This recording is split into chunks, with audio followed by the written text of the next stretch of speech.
नमस्कार वकील आपका में आपका बहुत बहुत स्वागत है। मैं हूं प्रियंका। आज के कार्यक्रम में हम बात करने वाले हैं किराएदार को लेकर, साथ ही प्रॉपर्टी या रजिस्ट्री को लेकर। यदि आपके भी कोई सवाल हैं तो आप हमें कॉल कर सकते हैं। कॉल करने के लिए नंबर्स लगातार आप अपनी टीवी स्क्रीन पर देख सकते हैं। और आपके सवालों के जवाब देने के लिए हमारे साथ स्टूडियो में एक बार फिर से मौजूद है सीनियर एडवोकेट धर्मेंद्र जी। धर्मेंद्र जी बहुत बहुत स्वागत है। धन्यवाद, नमस्कार जी। धर्मेंद्र जी, कार्यक्रम की शुरुआत करेंगे और जिस तरह से हम अपने दर्शकों को लगातार बताते हैं कि हमारे इस कार्यक्रम के माध्यम से उनकी तमाम समस्याओं का समाधान होता है, तो आज बात करेंगे किराएदार को लेकर। सबसे पहली बात तो ये है कि किराएदार जब कोई रखा जाता है तो अक्सर मकान मालिक के दिमाग में भी कई सवाल होते हैं। हालांकि कॉन्ट्रैक्ट की बात अब होती है और लोग कॉन्ट्रैक्ट कराते हैं, लेकिन उसके बाद भी एक सवाल ये होता है कि क्या किराएदार एक लंबी अवधि तक किराए पर रह सकता है? देखिए, जो मकान मालिक और किराएदार के बीच के कॉन्ट्रैक्ट को आपने अपने व्यवहार में शब्द इस्तेमाल किया है, ये कॉन्ट्रैक्ट जो रजिस्ट्रेशन एक्ट है उसके अंतर्गत पहले से भी रजिस्टर्ड होना कंपलसरी था। जो रेंट कंट्रोल एक्ट है, वो रेंट कंट्रोल एक्ट हर स्टेट में अलग अलग तरीके से प्रभावी होता है। तो रेंट कंट्रोल एक्ट के अंतर्गत जो प्रोसीजर है, उस प्रोसीजर को फॉलो करने की रिस्पॉन्सिबिलिटी लैंडलॉर्ड की भी है और टेनेंट की भी है। आपके प्रश्न के जवाब के रूप में अभी वर्तमान में ऑनरेबल सुप्रीम कोर्ट में जस्टिस DY चंद्रचूड़ साहब ने जो अपना प्रतिपादित सिद्धांत दिया, वो बहुत ही महत्वपूर्ण दिया। और उस सिद्धांत में ऑनरेबल जस्टिस ने ये व्यूज़ दिए कि जिनका घर शीशे का होता है वो दूसरे के घरों में पत्थर को नहीं फेंकते हैं। अभिप्राय इसका ये है कि एक केस को डिस्कस करते हुए उन्होंने कहा कि किराएदार को यदि निचली अदालत ने यह आदेश दिया था कि आप संपूर्ण किराया अदा करिए, 2 माह के अंदर आप अपने रहने वाली जगह को रिक्त करिए और मकान मालिक को कब्जा दीजिए, ऐसी स्थिति में उसके द्वारा उस आदेश का अनुपालन न करते हुए ऑनरेबल सुप्रीम कोर्ट के समक्ष अपनी SLP फाइल की गई। ऑनरेबल सुप्रीम कोर्ट ने उसमें यही प्रतिपादित सिद्धांत दिया कि कोई भी किराएदार मकान मालिक नहीं हो सकता है। उसको किराएदारी अधिनियम के अंतर्गत या किराएदार के रूप में जो उपयोग उपभोग करने के अधिकारात हैं, उन अधिकारों का उपयोग करते हुए उसको अपने रहने का इंतजाम रखना चाहिए। यदि वो किराएदारी की जगह में रहते हुए अपने आप को मकान मालिक समझता है तो यह उसकी भूल है। और इस भूल को ठीक करते हुए ऑनरेबल सुप्रीम कोर्ट के व्यूज़ में बिल्कुल क्लियर है कि मकान मालिक जो विषयगत भवन का स्वामी है, उसके अपने अधिकारों का संरक्षण होना चाहिए। और किराएदार को यदि कोई दूसरे उसके पास ऑप्शन है या मकान मालिक की नीड ज़्यादा जेन्युइन है तो उसको उस जगह को वैकेंट करते हुए जो विषयगत संपत्ति है उसका कब्जा वैधानिक रूप से मकान मालिक को हैंडओवर कर देना चाहिए। जी बिल्कुल। इसके बाद दूसरा सवाल ये बनता है कि मान लीजिए कोई किराएदार कहीं मकान में किराए पर रह रहा है और वो व्यक्ति मृत हो जाता है, तो क्या उसके जो वारिस होंगे वो हकदार होंगे किराएदार होने? बहुत अच्छा प्रश्न आपका है। इस पर भी ऑनरेबल सुप्रीम कोर्ट ने अपना व्यूज़ दिया।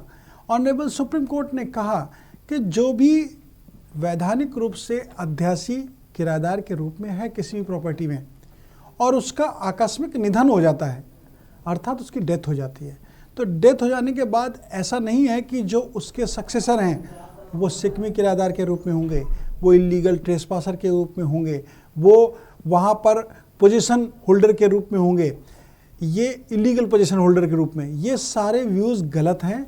ऑनरेबल सुप्रीम कोर्ट ने इस पर लेटेस्ट लॉ जो दिया वो बहुत ही इम्पॉर्टेंट है। ऑनरेबल सुप्रीम कोर्ट ने कहा कि जो किराएदार है और किराएदारी वाली जगह पर वो निवास करते हुए उपयोग उपभोग शुल्क लगातार भवन स्वामी को दे रहा है और जो टेनेंसी के कॉन्ट्रैक्ट की टर्म्स एंड कंडीशन है, उन टर्म्स एंड कंडीशन का रेगुलर फॉलोअप हो रहा है, तो ऐसी स्थिति में उसकी जो टेनेंसी है वो टेनेंसी इलीगल नहीं हो सकती है।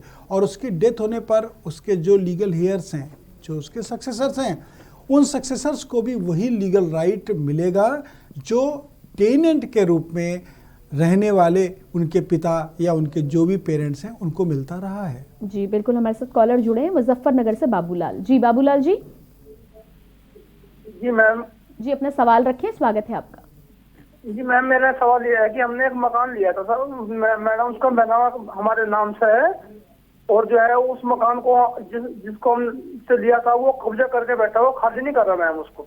जी देखिए, आपने जो प्रॉपर्टी परचेज की है, उस प्रॉपर्टी को परचेज करने में आपके पास लीगल राइट आ गया कि आप अपने बिल्डिंग का उपयोग उपभोग कर सकते हैं। ऐसी स्थिति में यदि वहाँ पर कोई इलीगल ट्रेसपासिंग करके वहाँ आपको एंट्री नहीं करने दे रहा है, तो ये एक इलीगल एक्ट है। इसमें उसके खिलाफ आप दो तरीके से कार्रवाई कर सकते हैं। पहली कार्रवाई, सिविल सूट फाइल करते हुए आप उसके इजेक्टमेंट अर्थात बेदखली का मुकदमा दाखिल करते हुए बेदखली की कार्रवाई न्यायालय के माध्यम से कर सकते हैं। दूसरा, यदि उसने फोर्सफुली धोखा देकर आपकी बिल्डिंग में ट्रेसपासिंग कर लिया है, यानी अवैध कब्जा कर लिया है, भवन के अंदर वो एंट्री कर गया है, घुस गया है, तो ऐसी स्थिति में उसके खिलाफ आप क्रिमिनल प्रोसीडिंग भी कर सकते हैं, अर्थात उसके खिलाफ एफआईआर दर्ज करा सकते हैं। उस एफआईआर में उसको पनिशमेंट मिलने के जो प्रोविजंस हैं उसके अकॉर्डिंग उसको पनिशमेंट मिलेगा।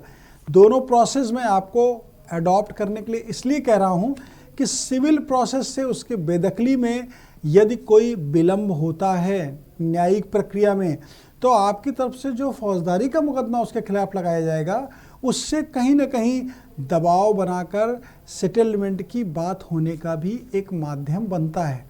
तो ऐसी स्थिति में आपको दोनों कार्रवाइयों को करना चाहिए। उनके खिलाफ दीवानी प्रक्रिया के माध्यम से बेदखली की कार्रवाई करनी चाहिए और आपराधिक प्रक्रिया के माध्यम से उनके द्वारा यदि आपराधिक कृत्य कोई किया गया है तो आप प्रथम सूचना रिपोर्ट संबंधित थाने में दर्ज करा सकते हैं। जी बिल्कुल। इसके बाद में अगला सवाल ये है धर्मेंद्र जी कि एक्सीडेंट क्लेम केस जो होता है उसमें माननीय उच्चतम न्यायालय की क्या कुछ विचार है? वर्तमान में ऑनरेबल सुप्रीम कोर्ट ने बहुत क्लियर व्यू दिया क्लेम केसेस के संबंध में। जो क्लेम केसेस में एविडेंस का विलंब से आना, केसेस का बहुत लंबे समय तक चलना और जो क्लेमेंट है यानी जो पीड़ित पक्ष है, उस पीड़ित पक्ष को समयबद्धता के साथ न्याय न मिल पाना, अर्थात उसको जो भी प्रतिकर मिलना है, उसको जो भी सुविधा मिलनी है वो न मिल पाना। तो ऐसी स्थिति में ऑनरेबल सुप्रीम कोर्ट ने बहुत क्लियर लेटेस्ट व्यू दिया। उस व्यू में ऑनरेबल सुप्रीम कोर्ट ने कहा कि जो क्लेमेंट का केस है उस केस को बहुत ही सहानुभूतिपूर्वक अधीनस्थ न्यायालय को अवलोकित करते हुए विरचित करना चाहिए। यानी उसका जो ट्रायल हो वो ट्रायल बहुत ही क्लियर हार्टेड होने के साथ साथ according to law honourable court को एक लिमिट यानी सर्टेन लिमिट के अंतर्गत डिसाइड करते हुए रिलीफ देना चाहिए। सामान्य तौर पर ये देखा जाता है कि जो क्लेमेंट हैं उनके केसेस में एविडेंस ना आने की वजह से, प्रॉपर डॉक्यूमेंटेशन ना हो पाने की वजह से, या इंश्योरेंस कंपनी की तरफ से लिंगरान करने की वजह से, या जो गाड़ी मालिक है उसकी तरफ से लिंगरान करने की वजह से केस बहुत लंबे समय तक चलते हैं। वास्तविकता में इस तरह के क्लेम केसेस में कोई भी अधीनस्थ न्यायालय को टेक्निकलिटी पर ज़्यादा फोकस नहीं करना चाहिए। ये भी व्यू ऑनरेबल सुप्रीम कोर्ट का है।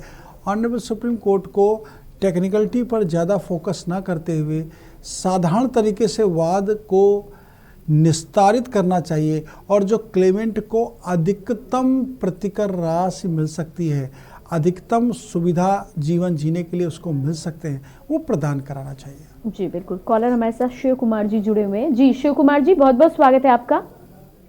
नमस्कार मैडम। जी नमस्कार, अपना सवाल रखें आप। मैडम, सह खातेदारी में मेरी जमीन है। हेलो जी जी सुन रहे हैं, आप अपना सवाल पूरा करें। और उसमें मैं ये चाहता हूँ कि क्या उसमें कुर्रे लगाना जरूरी है बंटवारे के लिए, या ऐसे ही कुछ क्या नाम जो है वो लोग दूसरी जो पार्टी वो परेशान करती है, मुझे मेरे खेत में पानी भर देती है, तरह तरह के जो परेशान कर रहे हैं इस तरीका से, तो इसके लिए क्या व्यवस्था है? देखिए, जो रेवेन्यू कोड है, राजस्व संहिता है, उसके अंतर्गत जो प्रोविजंस हैं उन प्रोविजंस में आपके अपने अधिकार का स्वामित्व का सुनिश्चय होना आवश्यक है और सुनिश्चय हो जाने पर आपके अपने अधिकार का जो अकॉर्डिंग टू रेवेन्यू रिकॉर्ड जो डिमार्केशन है वो भी बहुत इम्पॉर्टेंट है। और जब डिमार्केशन हो जाता है यानी कूड़े के माध्यम से आपके एरिया को चिन्हांकित कर लिया जाता है तो उसमें मेड़बंदी अर्थात हदबंदी का होना भी नितांत आवश्यक है। अगर ये तीनों प्रक्रिया आपके द्वारा पूर्ण कर ली जाती हैं तो आपके जो सह खातेदार हैं वो सह खातेदार आपके हिस्से में किसी भी तरह का व्यवधान या न्यूसेंस क्रिएट नहीं कर सकेंगे। ऐसे आपका कूड़ा निर्धारित नहीं है, आपकी बाउंड्री वॉल निर्धारित नहीं है, आपका डिमार्केशन नहीं हुआ है, तो यदि वो कोई अपने हिस्से में पानी से सिंचाई कर रहा है तो निश्चित रूप से हदबंदी ना होने की वजह से, मेड़बंदी ना होने की वजह से उसका पानी आपके खेत में भी आएगा और वो एक विवाद का कारण होगा। तो ऐसी स्थिति में जो वैधानिक प्रक्रिया है उसका अनुपालन करते हुए आपको एसडीएम महोदय, तहसीलदार महोदय के समक्ष अपनी विधिक कार्रवाई करते हुए अपने कूड़े का निस्तारण करा लेना चाहिए, कूड़े का निर्धारण करा लेना चाहिए और उस निर्धारण कराने के साथ जो उसका डिमार्केशन होगा उसमें मेड़बंदी भी करा लेनी चाहिए। जी, दिल्ली से हमारे साथ अगले कॉलर मोहम्मद तारिक जुड़े हुए हैं। जी मोहम्मद तारिक, आपका स्वागत है, बताएं क्या जानना चाहते हैं। मोहम्मद फारूक बोल रहा था न्यू दिल्ली से। जी मैम, मैं ये जानना चाह रहा था कि जैसे हमारे यहाँ पर गंदा पानी आता है, मैंने काफी कंप्लेंट करी है, तो पब्लिक ग्रीव्स कमीशन में भी ये दिल्ली जल बोर्ड वाले माफी मांग लेते हैं और कहते हैं कि हम करवा देंगे, ये है वो है, मगर दोबारा ये चीज होती है। जी जी, उसके लिए आप उपाय जानना चाहते हैं। जी धर्मेंद्र जी। देखिए फारूक साहब, जो आपके यहाँ पानी आता है वो पानी सार्वजनिक रूप से यानी सरकार द्वारा आपको प्रदत्त किया जाता है। उसमें यदि किसी भी तरह के पानी आने में अनियमितताएं हैं या आपको लगता है कि आपको मानक के अनुसार जो गवर्नमेंट द्वारा सुविधाएं दी जा रही हैं वो आपको नहीं मिल रही हैं, तो आप जैसे और भी प्रभावित लोग होंगे निश्चित रूप से, क्योंकि वो एक जगह आपके लिए तो स्पेसिफिक इस तरह का एक्ट नहीं होगा, उससे और भी लोग प्रभावित होंगे। ये अलग बात है कि आपने अपनी बात को बुलंद किया और लोग उस बात को प्रत्यक्ष रूप से प्रदर्शित नहीं कर पाते हैं या कह नहीं पाते हैं। तो आपको ऐसी स्थिति में जो प्रशासनिक कार्रवाई है उसको पूर्ण करना चाहिए, अर्थात आपको प्रत्यावेदन देना चाहिए। जल निगम की जो अथॉरिटी है उनके साथ साथ आपको प्रशासनिक अधिकारियों को भी अपनी एप्लीकेशन दे करके इसमें रिलीफ लेना चाहिए।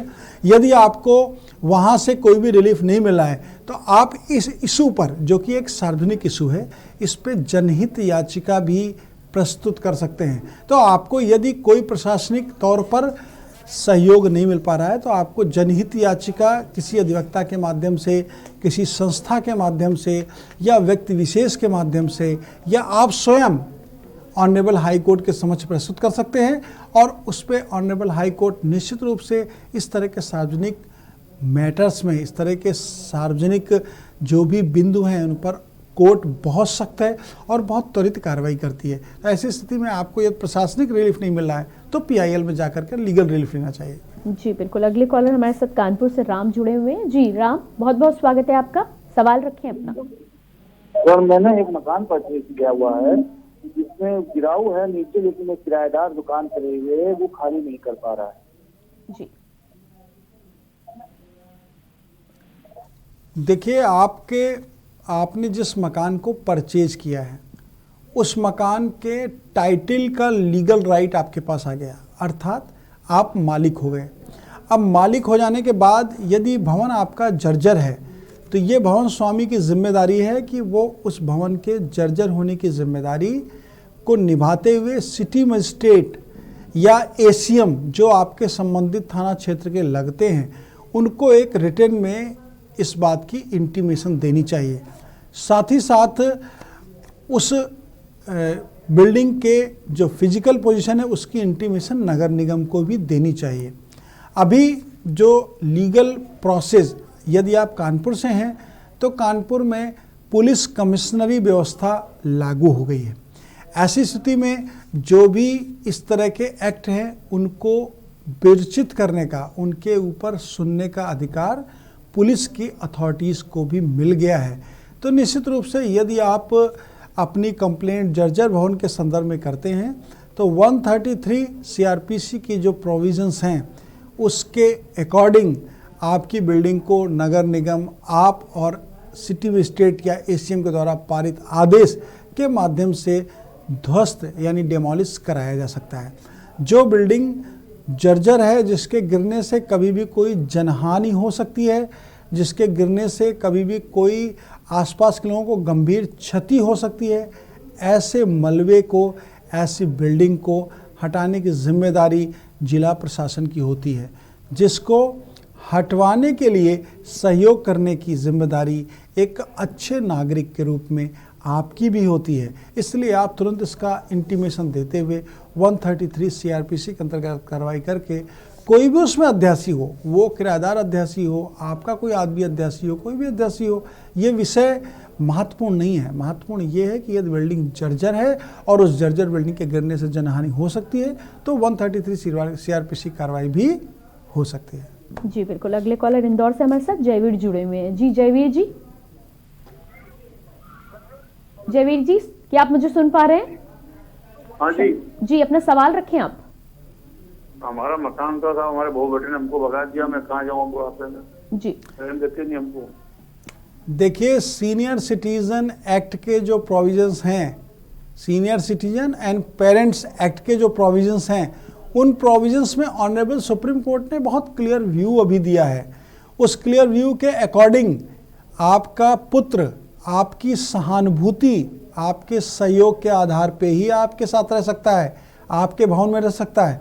और जब पुत्र के लिए ये गाइडलाइंस दी हैं ऑनरेबल सुप्रीम कोर्ट ने, तो बहू के लिए भी यही सेम गाइडलाइंस हैं कि वो भी आपकी मर्जी पर, आपकी दया पर आपके साथ रह सकते हैं। आपके साथ आपका पुत्र, आपकी पुत्रवधू विवाद करके आपके घर में नहीं रह सकते हैं। यदि उस भवन को आपने अपने जातीय धन से क्रय किया है और वो प्रॉपर्टी आपकी अपनी प्रॉपर्टी है, तो आपको अपनी प्रॉपर्टी में रहने का, उसे उपयोग उपभोग करने का पूरा वैधानिक अधिकार है। और ऐसी स्थिति में आपका पुत्र या आपकी पुत्री, आपके पुत्र और पुत्रवधू आपको आपकी प्रॉपर्टी से बेदखल नहीं कर सकते हैं। आप इसके लिए जो SDM आपके संबंधित थाना क्षेत्र के लगते हैं, उनके समक्ष एक प्रत्यावेदन दे करके अपने पुत्र और पुत्रवधू की शिकायत दर्ज करा सकते हैं। SDM को ये राइट है, और उसके बाद जिला कलेक्टर, जिला के जो कलेक्टर हैं, कलेक्टर महोदय को ये राइट है कि वो आपके अधिकारों का संरक्षण कराएं और आपके पुत्र और पुत्रवधू को आपके घर से बाहर निकालते हुए आपको अपने घर में रहने की व्यवस्था सुनिश्चित कराएं। जी धर्मेंद्र जी, विषय ये बहुत अच्छा है और इसी पर एक ताज़ा जानकारी भी बीच में मेरे जहन में आई थी। वो ये है कि न्यूज़पेपर में ये खबर आई थी कि यदि कोई सीनियर सिटीजन अपने बेटे या बेटी को कोई संपत्ति गिफ्ट देता है या उसके नाम करा देता है, और ऐसे में यदि बेटा बेटी उनका ध्यान नहीं रखते हैं, तो वो अपनी वो जो रजिस्ट्री है उसको निरस्त करा के वापस भी अपनी संपत्ति पा पाते। देखिए, आप बिल्कुल सत्य कह रही हैं। ऑनरेबल सुप्रीम कोर्ट ने इस पे बहुत क्लियर व्यू दिया अपना, और उस व्यू में ऑनरेबल कोर्ट ने कहा कि तमाम रिश्ते माता पिता के साथ जो बच्चों के होते हैं वो भावनात्मक होते हैं, और ऐसी स्थिति में पिता और माँ ये सोचते हैं कि जो मैंने कमाया है वो अपने हम बच्चे को अपने जीवन काल में ही दे दें। तो ऐसी स्थिति में माता पिता अपनी संपत्ति को अपने पुत्र पुत्री पुत्रवधू इनके नाम से गिफ्ट डीड के माध्यम से ट्रांसफ़र कर देते हैं। सामान्यतः ऐसे बहुत सारे मामलात देखने को आते हैं, और जब गिफ्ट डीड के माध्यम से ट्रांसफ़र कर देते हैं तो ट्रांसफ़र कर देने के बाद जिसके पक्ष में गिफ्ट डीड हुई है उनका कुछ मन परिवर्तित हो जाता है, और जब मन परिवर्तित हो जाता है तो परिवर्तित मन के साथ में वो अपने पेरेंट्स को, सीनियर सिटीजन को प्रताड़ित करना प्रारंभ कर देते हैं, या उनको जो उनके जीवन निर्वहन के लिए आवश्यकताएं हैं उनकी पूर्ति करने से मना कर देते हैं। ये एक इलीगल एक्ट है, ये एक अवैधानिक कार्य है, और इस अवैधानिक कार्य के लिए ही ऑनरेबल सुप्रीम कोर्ट ने कहा कि ऐसी गिफ्ट डीड यदि किसी पेरेंट्स द्वारा अपने बच्चों के पक्ष में की गई है और बच्चों द्वारा उस गिफ्ट डीड में लिखी गई शर्तों का अनुपालन नहीं किया गया है, तो वो gift deed set and side हो सकती है, अर्थात समाप्त हो सकती है, जिसके लिए जो पेरेंट्स हैं उनको लीगल प्रोसेस में जाना चाहिए और इस तरह के गिफ्ट डीड को शून्यकरणीय घोषित करा देना चाहिए। और ऐसी डीड जब शून्य हो जाती है तो जो प्रॉपर्टी ट्रांसफ़र की गई है बाय दी गिफ्ट डीड, वो उन्हीं जिन्होंने ट्रांसफ़र किया उनके अपने अधिकारात में निहित हो जाते हैं। जी बिल्कुल। अगले कॉलर इंदौर से ही हमारे साथ जुड़े हुए हैं। जी बहुत बहुत स्वागत है, अपना नाम बताएं आप। मेरा नाम योगेश है। जी सवाल रखें अपना।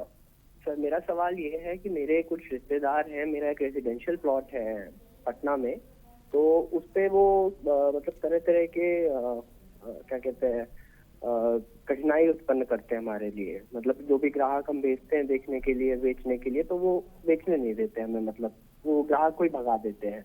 तो इस तरह में आप क्या सजेस्ट करेंगे, क्या रेमेडी है हमारे लिए? देखिए, आप जो प्रॉपर्टी किसी को बेचने के लिए तैयार हैं और प्रॉपर्टी कोई तीसरा व्यक्ति खरीदना चाहता है, लेकिन वहाँ पर जब वो खरीदने जाते हैं तो आपके परिवारीजन उनके साथ अभद्रता करते हैं या उनको मिसगाइड करते हुए प्रॉपर्टी को सेल नहीं होने देना चाहते हैं। ऐसी स्थिति में आप, ये एक बहुत अच्छा विषय है और अब व्यवहारिक भी है। आपको अपने उन परिवारीजनों से एक बार बात करनी चाहिए कि उनके द्वारा जो ये विवाद किया जाता है वो विवाद ना किया जाए, और वो मार्केट रेट में अगर आपसे आपकी प्रॉपर्टी परचेज करना चाहते हैं तो आप उनको सेल कर सकते हैं। यदि उसके बावजूद वो आपको सहयोग नहीं करते हैं तो ऐसी स्थिति में आप जिस व्यक्ति को प्रॉपर्टी सेल करने की बात करें उससे कह दें आप फिजिकली प्रॉपर्टी को एक बार देख लीजिए, जैसा है जहाँ है ऐसी स्थिति में ही हम आपको उस प्रॉपर्टी को ट्रांसफ़र करेंगे, और उससे आप कंसिडरेशन अमाउंट लेके उसको एक पावर ऑफ अटॉर्नी दे सकते हैं कि वो आपकी प्रॉपर्टी के संबंध में पटना में जहाँ प्रॉपर्टी एग्जिस्ट करती है वहाँ जा कर के उसके बारे में सुसंगत निर्णय ले सकें, यानी एग्रीमेंट टू सेल कर सकें, गिफ्ट कर सकें, सेल कर सकें, मॉर्गेज कर सकें। जो भी लीगल राइट्स आपके हैं वो उनको थ्रू पावर ऑफ अटॉर्नी मिल सकते हैं। स्पेशल पावर ऑफ अटॉर्नी को देने के राइट्स हैं जिस पर लीगल परमिशन लेने के साथ आप अधिकार किसी तीसरे को दे सकते हैं। आप उनको पावर ऑफ अटॉर्नी के माध्यम से अपनी प्रॉपर्टी को ट्रांसफ़र करने का अधिकार दे सकते हैं और वो किसी भी थर्ड पर्सन के पक्ष में उस प्रॉपर्टी को ट्रांसफ़र करने के लिए वहाँ जा सकते हैं। लेकिन फिर वहाँ पर आपकी उसी बात को हम दोहराते हैं कि जो भौतिक स्थिति है उसमें उनके द्वारा विवाद किया जाएगा। उस विवाद की कंप्लेंट पुलिस में दर्ज कराने से उनके ऊपर एक सामाजिक और वैधानिक दबाव बनेगा और वो आगे की कार्रवाई आपके अगेंस्ट में करने के लिए कई बार सोचेंगे। जी बिल्कुल। अगला सवाल ये है सर कि हैवियस कॉर्पस में वर्तमान कानून क्या है? देखिए, ऑनरेबल सुप्रीम कोर्ट ने हैवियस कॉर्पस के लिए जो लॉ दिया वो बहुत ही इम्पोर्टेंट था। एक लेटेस्ट केस में ऑनरेबल कोर्ट ने ये डिस्कस किया जिसमें एक लेडी अपने रिश्तेदारों के साथ उनके घर में रहती हैं और रहना चाहती हैं। वो अपने पति के घर में जाके नहीं रहना चाहती हैं। उसके पीछे उनका आधार ये है कि मेरे पति द्वारा मुझको जो प्रताड़ना दी जाती है उस प्रताड़ना के साथ मेरे साथ कभी भी कोई ऐसा घटनाक्रम हो सकता है जिस घटनाक्रम की वजह से मेरी जान पर भी आ सकती है। तो ऐसी स्थिति में ऑनरेबल कोर्ट ने कहा कि आपने जो रिलीफ मांगा है हैवियस कॉर्पस के अंतर्गत, हैवियस कॉर्पस में जो लॉ है वो इनलीगली किसी को डिटेंशन अगर कर लिया गया है, किसी को इस तरीके से बंधक बना लिया गया है अवैधानिक तरीके से कि वो अपनी स्वच्छंदता पूर्वक अपनी ज़िंदगी को जी नहीं सकता है, तो वहाँ पर ऑनरेबल कोर्ट को ये लीगल राइट है कि वो इंटरफेरेंस करते हुए उनको प्रोटेक्ट करे, उनको प्रोटेक्शन दें। लेकिन इस केस में ऑनरेबल कोर्ट ने कहा कि यहाँ पर आपको कहीं भी अवैधानिक रूप से बंधक नहीं बनाया गया है, आप स्वेच्छा से अपने रिश्तेदार के साथ रह रही हैं और रिश्तेदार के साथ रहते हुए आपने अपने पति के यहाँ जाने से इनकार कर दिया है। तो ये एक बेसिक केस है जिस केस का डिसीजन सिविल कोर्ट से आ सकता है, यानी डिस्ट्रिक्ट कोर्ट से आ सकता है। इसमें आपको हैवियस कॉर्पस में आने की आवश्यकता नहीं थी और ये व्यूज़ देते हुए ऑनरेबल हाई कोर्ट ने उनकी हैवियस कॉर्पस की पिटीशन को डिसमिस कर दिया। अब यहाँ पर विषय बहुत महत्वपूर्ण ये भी है कि जो अधिकार हैं उन अधिकार को संरक्षण जो कॉन्स्टिट्यूशनल राइट हैं उसके अकॉर्डिंग ऑनरेबल हाई कोर्ट को करने के अधिकार हैं। तो ऐसी स्थिति में जो इलीगल डिटेंशन किसी का है उस इलीगल डिटेंशन को ख़त्म करने के लिए, उस पर सुरक्षा देने के लिए, उस पर मानक के अनुरूप ज़िंदगी जीने के लिए ऑनरेबल हाई कोर्ट को यह अधिकार है कि वो अपने उन कॉन्स्टिट्यूशनल राइट को प्रयोग करते हुए ऐसे व्यक्ति को, ऐसे पीड़ित व्यक्ति को अधिकार प्रदान कर सकते हैं। जी बिल्कुल। धर्मेंद्र जी, इस चर्चा को हम ज़रूर आगे बढ़ाएंगे, लेकिन फिलहाल वक्त हो चला एक छोटे से ब्रेक का। अपने दर्शकों को भी ज़रूर कहना चाहेंगे कि प्रॉपर्टी से जुड़े या फिर किसी भी समस्या से जुड़े यदि आपकी कोई सवाल है तो आप हमें कॉल कर सकते हैं। कॉल करने के लिए नंबर्स लगातार आप अपने टीवी स्क्रीन पर देख सकते हैं। फिलहाल रुकेंगे एक छोटे से ब्रेक के लिए, जल्द हाजिर होते हैं।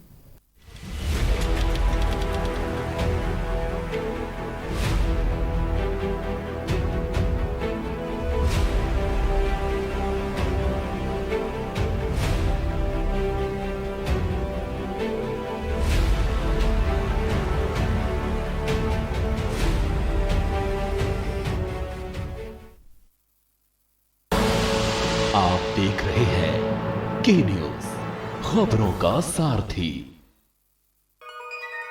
कानपुर के प्रसिद्ध सेक्सोलॉजिस्ट डॉक्टर आनंद झा के पिताजी रमेश झा जी के जन्म दिवस के उपलक्ष्य में ओपी शर्मा का मैजिक शो देखें 4 अप्रैल शाम 7 बजे के न्यूज पर।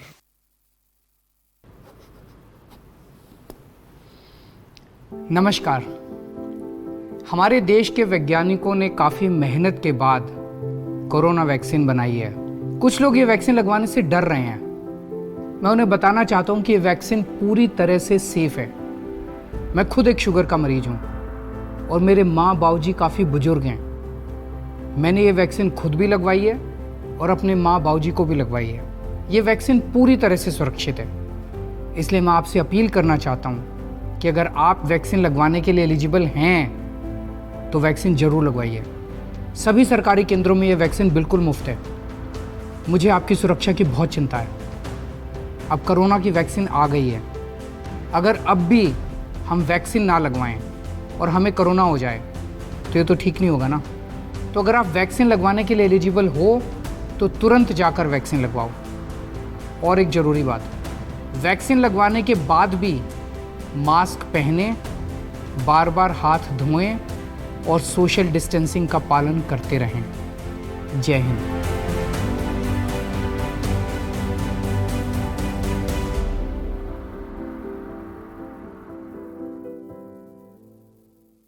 खुदी को आजमाया है तो ये अंदाज आया है। खुदी को आजमाया है तो ये अंदाज आया है। तुम में भी मैं हूं, शुद्ध प्लस पान मसाला। आप देख रहे हैं के न्यूज, खबरों का सारथी।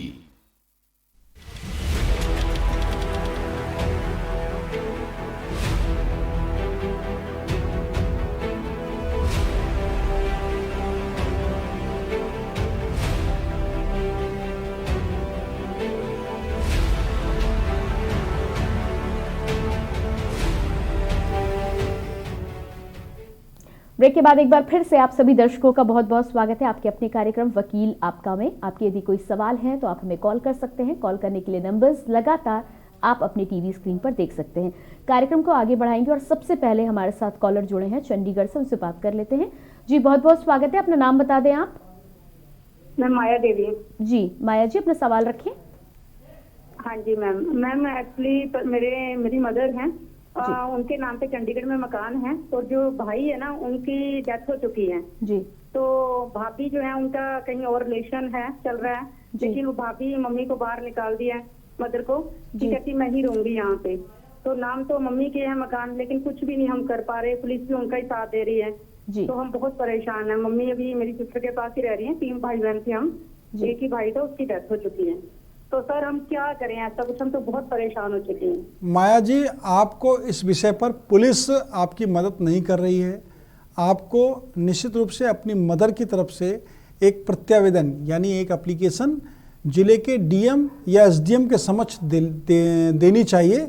और वहाँ पे जो सीनियर सिटीजन पेरेंट्स के लिए वेलफेयर के लिए जो एक्ट है उसके अकॉर्डिंग जिले के डीएम और एसडीएम को ये अधिकार है कि उनके अधिकारों का संरक्षण करा सकें जरिए पुलिस। तो ऐसी स्थिति में पुलिस यदि आपका सपोर्ट नहीं कर रही है तो आपको एक प्रार्थना पत्र आपकी माता यानी मदर इन लॉ की तरफ से या मदर की तरफ से जो भी हैं पीड़िता उनकी तरफ से देना चाहिए। और उसमें कोर्ट से ये प्रेयर करनी चाहिए कि वहाँ पर उनकी बहू द्वारा जिसके रिलेशन कहीं और हैं इलीगल एक्ट करते हुए फोर्सफुली हमारी बिल्डिंग को ग्रैब करने की कॉन्स्पिरेसी की जा रही है।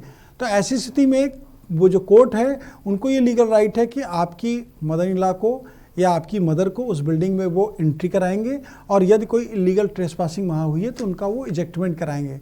ये कार्रवाई बहुत जल्दी हो सकती है क्योंकि इस एक्ट में जो प्रोविजंस हैं उसमें 60 to 90 डेज़ में केस को ख़त्म करने के अधिकार हैं कोर्ट को।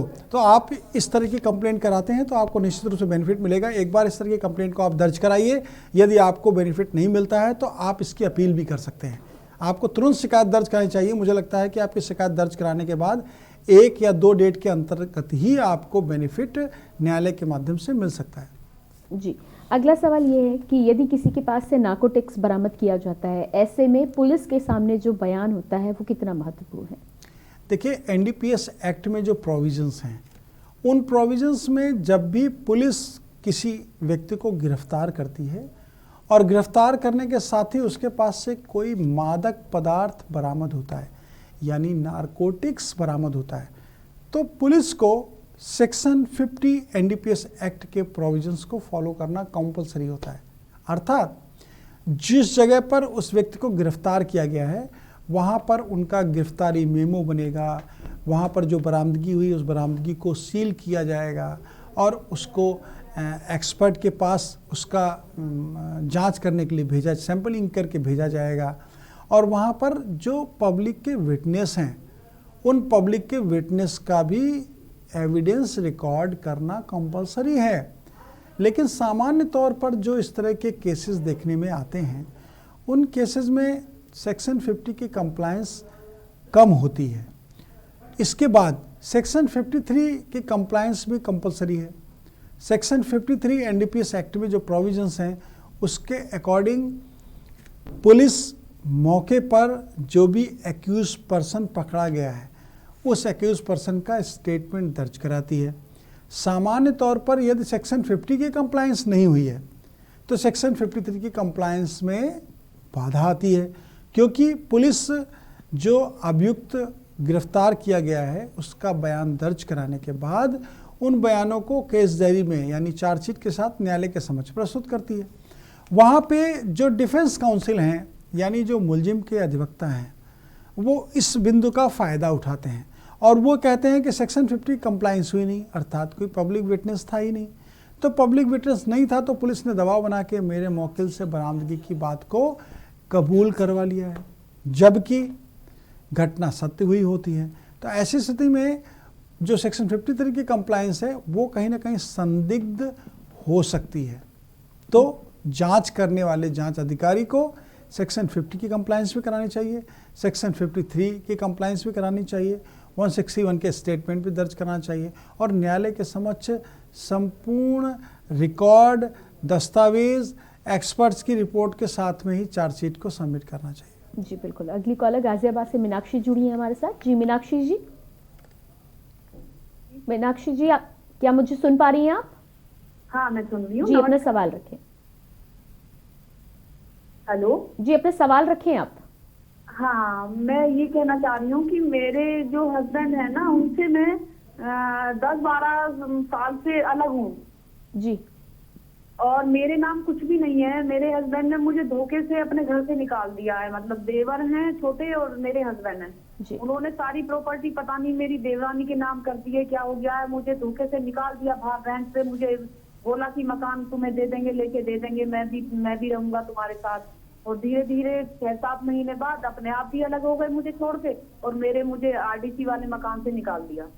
जी मीनाक्षी जी, आपके पति के बीच में जो संबंध है वो संबंध अगर सामान्य नहीं है और आपको एक लंबे समय से अपने पति से अलग रहना पड़ रहा है, इसका मतलब ये नहीं होता है कि आपके अपने अधिकार खत्म हो गए। आपके जो लीगल राइट हैं वैसे ही स्टेब्लिश करते हैं। आप भरण पोषण की राशि अगर उनसे नहीं पा रही हैं तो आपको 125 सीआरपीसी के अंतर्गत परिवाद प्रस्तुत करते हुए अपने पति से आपके भरण पोषण की राशि लेने का पूर्ण अधिकार है। आपको जीवन जीने का पूर्ण अधिकार है तब तक जब तक आप उनसे डाइवोर्स लेके रीमैरिज ना कर लें या आपकी इनकम का कोई अदर सोर्स ना बन जाए। साथ ही साथ अगर उनकी तरफ से आपको धोखा दिया गया है, आपको घरेलू हिंसा के अंतर्गत प्रताड़ित किया गया है, तो आप उनके खिलाफ डीवी एक्ट के अंतर्गत भी कार्रवाई कर सकते हैं। जो डीवी एक्ट है यानी डोमेस्टिक वायलेंस एक्ट, उसके अंतर्गत सेक्शन 12, 18, 90, 20, 21। जी धर्मेंद्र जी, यहाँ पर आपको रोकना चाहेंगे। अपने दर्शकों को बता दें कि सीधे आपको लिए चलते हैं पश्चिम बंगाल, जहाँ पर सीएम योगी आदित्यनाथ जनसभा को संबोधित कर रहे हैं। हम लोग जब लोकसभा चुनाव में बंगाल के अंदर आए थे, तब बंगाल के अंदर नौजवान एक बात के लिए कहते थे योगी जी आप तो बीजेपी की सरकार है यूपी में, क्या करने जा रहे हैं? रामलला हम आएंगे, मंदिर वहीं बनाएंगे, नारा कब होगा साकार? हमने कहा इंतजार करिए, अवश्य होगा, अवश्य होगा। और भाइयों बहनों, 5 अगस्त 2020 को देश के यशस्वी प्रधानमंत्री मोदी जी अयोध्या में गए और राम मंदिर कार्य का उन्होंने शुभारंभ भी कर दिया। ये है, हम जो कहेंगे सो करके दिखाएंगे। प्रधानमंत्री मोदी जी ने जो कहा सो हो गया। प्रधानमंत्री मोदी जी ने कहा कि सोनार बांग्ला के सपने को साकार करेंगे। 2 मई को भाजपा की सरकार आने दीजिए, बंगाल के अंदर एक सपना साकार निश्चित होगा। यही आश्वासन देने के लिए आज हम सब आए। यहां के नौजवानों को नौकरी और रोजगार की सुविधा यही मिलेगी। यहां की माताओं को नौकरी में आरक्षण का लाभ मिलेगा, बेटियों को मुफ्त में शिक्षा की व्यवस्था होगी, उनकी सुरक्षा की व्यवस्था भी होगी। जो ये सौदे आज बहन बेटियों की इज्जत पे हाथ डालने का काम कर रहे हैं, आप देखना इनकी क्या दुर्गति होती है। भाजपा की सरकार आने दीजिए। ये जो स्कूल कॉलेजेस में, चौराहे पर, बाजार में बहन बेटियों पर उनकी इज्जत पे हाथ डालने का काम करते और टीएमसी मूक बनी रहती है। बेटियों को आत्महत्या करने के लिए मजबूर जो होना पड़ता है, भाजपा को आने दीजिए। ये गुंडे कहीं नजर नहीं आएंगे, ये सब अपनी जान की भीख मांगते हुए घूमते हुए फिरेंगे। मैं इसलिए कह रहा हूं क्योंकि उत्तर प्रदेश में 2017 के पहले इसी प्रवृत्ति के गुंडे उसी प्रकार की हरकत करते थे, और आज ये सब गुम गवा करके कोई जेल के अंदर है, कोई उत्तर प्रदेश के बाहर है, और कोई दूसरे लोग की यात्रा में, राम नाम सत्य है की यात्रा में निकल गया है। इसलिए भाइयों बहनों, आप सबसे मेरी अपील है कि दीपतनु भट्टाचार्य आपके यहां एक हिंदुत्व का चेहरा है, विकास और हिंदुत्व के विजन के साथ काम करने वाला एक चेहरा है। यह आपके बीच में जज्बे के साथ भारतीय जनता पार्टी के एक योग्य नेता के रूप में, कार्यकर्ता के रूप में आपके बीच में काम करने की इच्छुक है। भारतीय जनता पार्टी ने उन्हें प्रत्याशी बनाकर के आपके बीच भेजा है, और मेरी आप सबसे अपील है, एक बार आपने सबको अवसर दिया, कांग्रेस को, वाम दलों को, टीएमसी को। यद्यपि टीएमसी कांग्रेस का ही कार्बन कॉपी थी, फिर भी आपने दिया मौका। हाँ, पूरा खा लिया।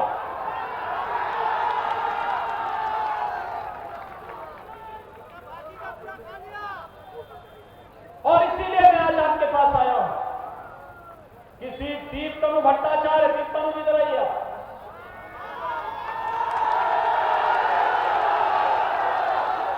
दीपतनु भट्टाचार्य आपके बीच में हैं, आप लोग समर्थन करेंगे? दोनों हाथ ताकत बोलिए, दोनों हाथ ताकत।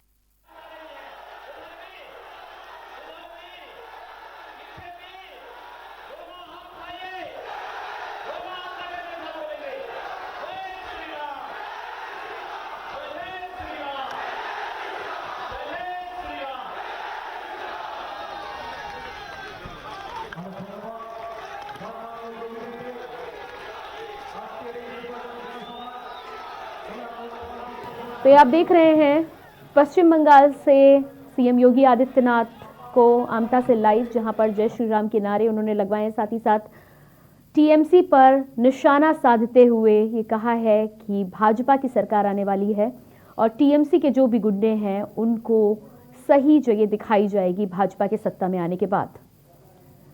लगातार योगी आदित्यनाथ सुबह से ही पश्चिम बंगाल में सभाएं कर रहे हैं और इसी के साथ एक बार फिर से वापस लौटते हैं वकील आपका में। चर्चा कर रहे थे हम प्रॉपर्टी को लेकर, साथ ही साथ यदि आपकी कोई समस्याएं हैं तो आप हमें कॉल भी कर सकते हैं। कॉल करने के लिए नंबर्स आपकी टीवी स्क्रीन पर आप देख सकते हैं। अगला सवाल यह है धर्मेंद्र जी कि यदि कोई अभियुक्त है और उसकी जमानत की हम बात करें तो क्या जमानत बिना चार्जशीट के नहीं हो सकती है? देखिए, इसमें ऑनरेबल कोर्ट के जो व्यू हैं बहुत ही क्लियर हैं। जो जमानत है वो जमानत मिलना या ना मिलना ये अभियुक्त के जो केस की परिस्थिति है और जो केस की परिस्थिति है दोनों पर निर्भर करता है।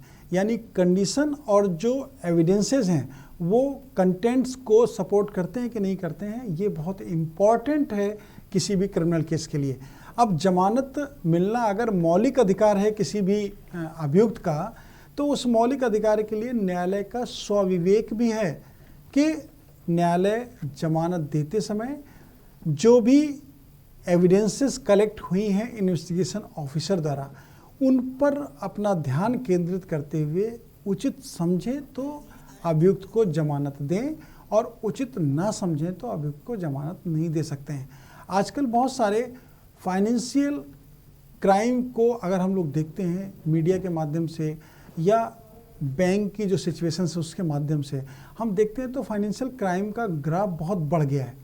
ऐसी स्थिति में लोगों ने जो पेमेंट्स बैंक से लिए उन पेमेंट्स को टाइमली पे नहीं किया और एनपीए अकाउंट हो गया, या एनपीए अकाउंट हो जाने के साथ साथ बहुत सारे ऐसी सिचुएशंस आ गई जिसमें आर्थिक अपराध शाखा को, संबंधित पुलिस थाने की पुलिस को या सीबीआई को या ईडी को, इन सब को इन्वॉल्व होना पड़ा और ऐसे लोगों के खिलाफ कार्रवाइयाँ हो रही हैं। तो आर्थिक अपराध जहाँ हुआ वो भी एक गंभीर अपराध की श्रेणी में आता है और न्यायालय इस पर पूर्व में जो प्रतिपादित सिद्धांत थे उसमें तो कुछ सामान्य व्यूज़ न्यायालय के रहते थे, लेकिन अभी वर्तमान स्थिति में न्यायालय के बहुत ही स्ट्रॉन्ग व्यूज़ हैं और न्यायालय इस तरह के अपराध में बिल्कुल भी अभियुक्त को सपोर्ट नहीं करती है, अर्थात उसको बेल नहीं देती है। और चार्जशीट का जहाँ तक प्रश्न है, यानी आरोप पत्र के लिए जो प्रोविजंस है सीआरपीसी में, उसमें एक्यूज्ड यदि 90 डेज तक जेल में निरुद्ध है किसी केस में, तो 90 डेज के अंदर यानी 60 to 90 डेज में चार्जशीट को न्यायालय में सबमिट करना मैंडेटरी है। 60 से 90 दिन के अंदर अगर वो आरोप पत्र प्रस्तुत नहीं करते हैं तो जमानत अभियुक्त को न्यायालय द्वारा दी जा सकती है, दे दी जाएगी, यह आवश्यक है।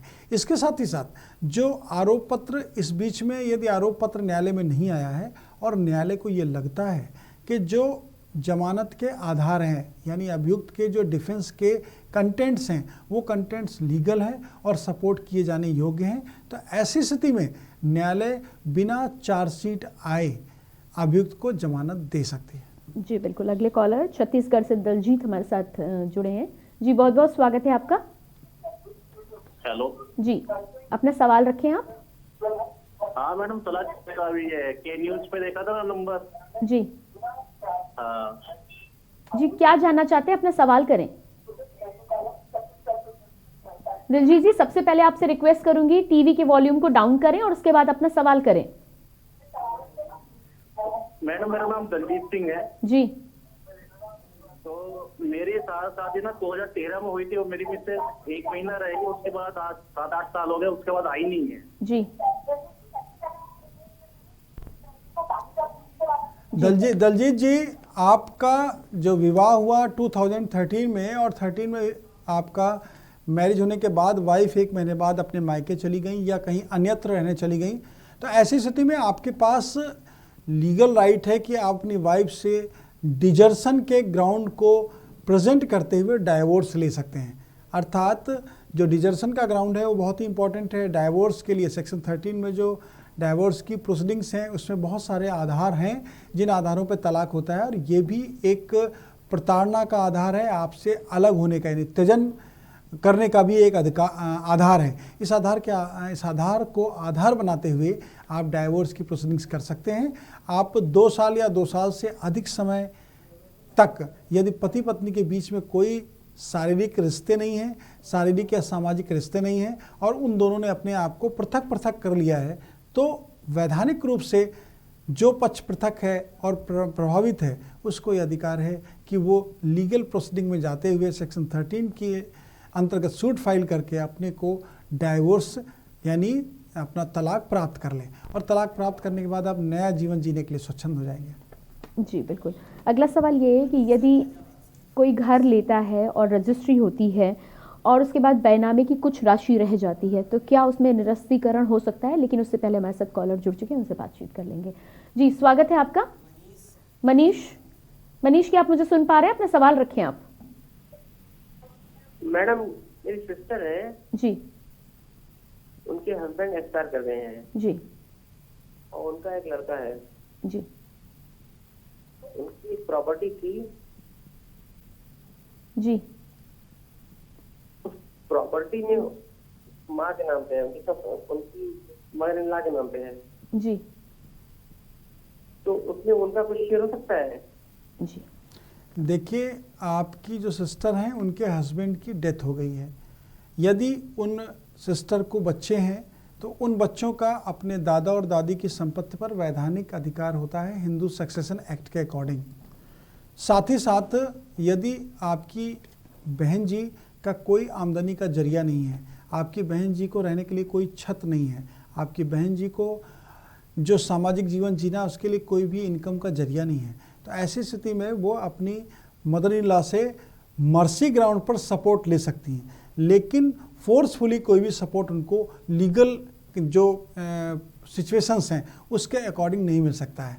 आप अपनी बहन को सलाह दीजिए कि जो मर्सी ग्राउंड है उस ग्राउंड पर अपनी मदर इन लॉ से वो रिक्वेस्ट करें तो उनको सारे अधिकार रहने के, जीवन यापन करने के, भरण पोषण की राशि लेने के प्राप्त हो सकते हैं। और इन अधिकारों को प्राप्त करने के लिए यदि वो चाहें तो डोमेस्टिक वायलेंस एक्ट के अंतर्गत भी कार्रवाई करते हुए न्यायालय के माध्यम से अपने अधिकारों का संरक्षण कर सकते हैं। जी बिल्कुल। तो मेरा सवाल यही था कि रजिस्ट्री जो है यदि उसमें एक रकम नहीं अदा की जाती है तो क्या रजिस्ट्री निरस्त हो सकती है? ऑनरेबल सुप्रीम कोर्ट ने अभी जो लेटेस्ट व्यू दिया उस व्यू में तो ऑनरेबल सुप्रीम कोर्ट ने कहा, इस विषय पर बहुत अलग अलग विचार थे ऑनरेबल कोर्ट्स के, ऑनरेबल हाई कोर्ट के, ऑनरेबल सुप्रीम कोर्ट के, लेकिन अभी लेटेस्ट में ऑनरेबल सुप्रीम कोर्ट ने क्लियर किया कि कोई भी ट्रांसफ़र प्रॉपर्टी का हुआ है according to transfer of property act और उसका according to registration act registration भी हो गया है, तो ऐसी स्थिति में जो उसका कंसिडरेशन अमाउंट है वो सेलर को परचेजर से पूरी तरह मिल जाना चाहिए। लेकिन यदि भूलवश कोई भी पार्ट कंसिडरेशन का यदि पेमेंट नहीं हो पाया है, उदाहरण के तौर पर हम दर्शकों को बताना चाहेंगे कि एक ए प्रॉपर्टी को एक व्यक्ति ने दूसरे व्यक्ति को बेचा और उनके बीच में तय हुआ कि 10 लाख रुपए आप इसके विक्रय मूल्य को हमें अदा करेंगे और विक्रय मूल्य में 90% यानी 9 लाख रुपए उनको अदा हो गए। 1 लाख रुपए की कोई चेक दी, वो चेक डिसऑनर हो गई, तो ऐसी स्थिति में वो बैनामा कैंसिल नहीं हो सकता है, ये ऑनरेबल सुप्रीम कोर्ट ने कहा है। ऑनरेबल सुप्रीम कोर्ट ने कहा है कि ऐसे केस में जो परचेजर है उसको लीगल रेमेडीज़ मिलनी चाहिए, उसको टाइम मिलना चाहिए और उस टाइम में उसको पेमेंट करने की बाध्यता भी होनी चाहिए। यदि वो पेमेंट टाइमली कर देता है तो फिर डीड कैंसिल नहीं होगी।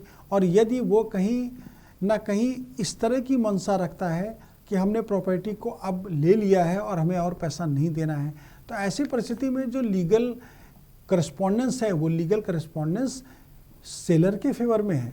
उस स्थिति में जो सीपीसी के प्रोविजंस हैं, जो ऑनरेबल कोर्ट के मंशा है, उस कोर्ट की मंशा के अकॉर्डिंग डीड का सेटिसाइड कराने का प्रोसेस भी किया जा सकता है। जी बिल्कुल। अगली कॉलर लखनऊ से हमारे साथ राधा जुड़ी है। जी स्वागत है आपका। नमस्ते मैम। जी नमस्कार। जैसे कि मेरे पापा ने अपनी प्रॉपर्टी पे लोन लिया था, ठीक है, इसका लोन तो अभी हम दे रहे हैं, लेकिन इसमें ये बताया गया था लोन के वक्त से कि सब्सिडी आएगी। अगर अब तो अभी तो हम बात कर रहे हैं इसी बैंक से, तो ये बोल रहे हैं कि सब्सिडी ऐसा नहीं आएगा क्योंकि ये कोई भी प्रॉपर्टी में किसी भी महिला का नाम नहीं है, तो इसके लिए क्या कोई हेल्प हो सकती है? इसके लिए हम आगे कुछ कर सकते हैं? देखिए राधा जी, आपने प्रॉपर्टी जो है उस प्रॉपर्टी पर जो लोन लिया गया है उस लोन की अदायगी आपके द्वारा की जा रही है।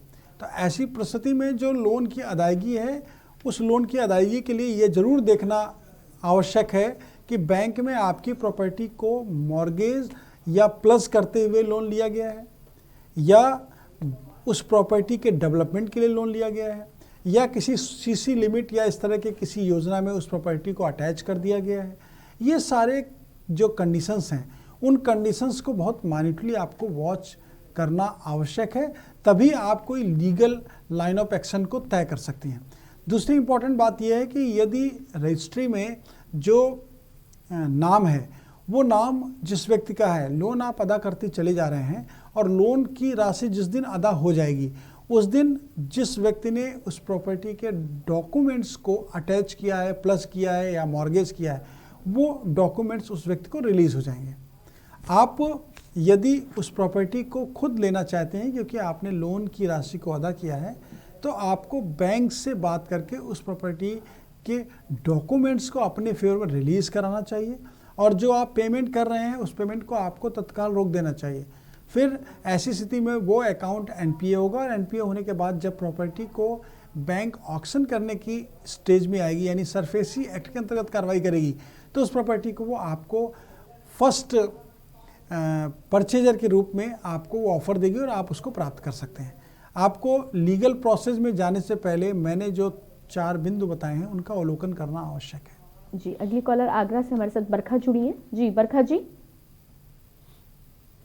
बरखा जी क्या आप मुझे सुन पा रही हैं? जी जी जी जी, अपना सवाल करें।